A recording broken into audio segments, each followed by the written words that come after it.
Bugun ikkita brend kollaboratsiya qilgan joyga keldik. Ichki atmosferasi bir-biriga juda ham zo'r uyg'unlashgan ekan. Bularning o'ziga xos jihati shunday ekanki, Fidapda tayyorlanadigan taomlar Evos'da, Evos'da tayyorlanadigan taomlar Fidapda tayyorlanmas ekan va bu ikkita filial boshqa filiallardan shunisi bilan ajralib turar ekan. Xullas, bizning burgerimiz tayyor bo'ldi. Bir degustatsiya qilish jarayonida.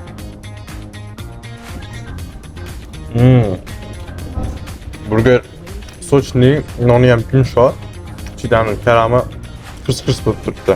Faqat go'sht sal quruq bo'lib qolganga o'xshayapti. O'rtog'im burger zakaz qilgan bo'lsa, men Evos'da eng mashhur achchiq lavashini zakaz qildim. Mana bizning original achchiq lavashimiz tayyor bo'ldi. Yeb ko'ramiz. Aniq zo'r chiqsa kerak deb o'ylayman. Shu uchun hamma bilgan Evos'da achchiq lavashi har doimgidek eng zo'ri. Mahibto bilan ketadi-yu. Xullas, Fidapga kirsammikin yoki Evos'ga kirsammikin deb o'ylanib o'tirgandan ko'ra, Fidap va Evos'ga xuddi shu filialga tashrif buyuringlar. Lokatsiya bo'lsa Telegram kanalimizda.